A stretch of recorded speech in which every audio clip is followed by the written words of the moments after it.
Bienvenue à tous sur votre chaîne TV Actu France.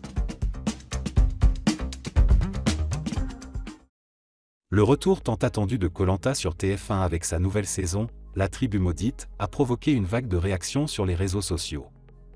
Dès le premier épisode, diffusé le 20 août, un événement inattendu a capté l'attention des téléspectateurs, des plans de caméra jugés trop insistants sur les fesses de Lola, une kinésithérapeute de 25 ans.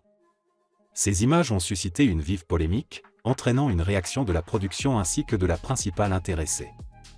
Dans cette nouvelle édition de Koh Lanta, intitulée La Tribu Maudite, TF1 a choisi de pimenter l'aventure en réintégrant deux anciens aventuriers emblématiques, Frédéric, vainqueur de Koh Lanta, le feu sacré, et Hugo, gagnant de la saison à Johor en Malaisie.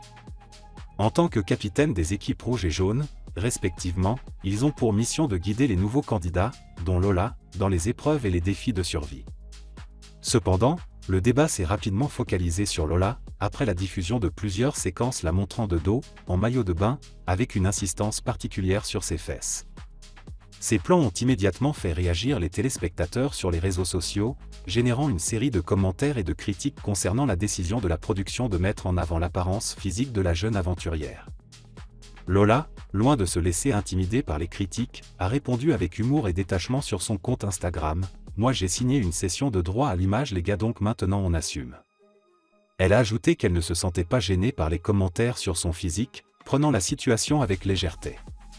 Face à l'ampleur de la polémique, la production de Koh Lanta n'a pas tardé à réagir. Interrogé par Télé Loisirs, Julien Magne, le producteur de l'émission, a défendu les choix de montage et de cadrage de son équipe. Ça fait partie de l'aventure Koh Lanta de filmer quelqu'un de dos quand il parle ou fait quelque chose.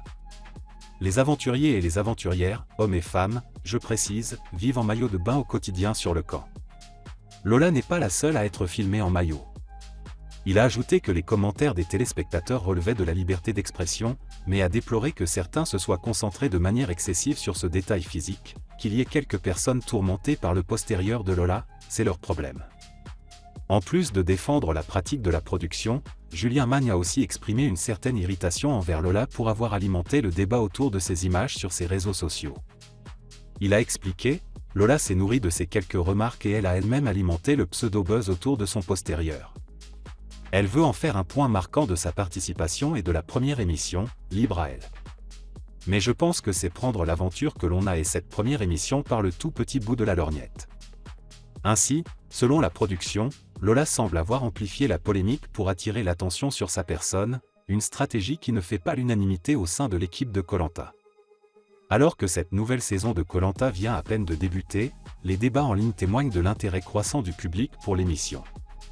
Que ce soit par le retour d'anciens aventuriers ou par des choix de montage discutables, La Tribu Maudite promet d'être une saison pleine de surprises et de rebondissements. Reste à voir comment les candidats, et Lola en particulier, navigueront dans ces eaux tumultueuses.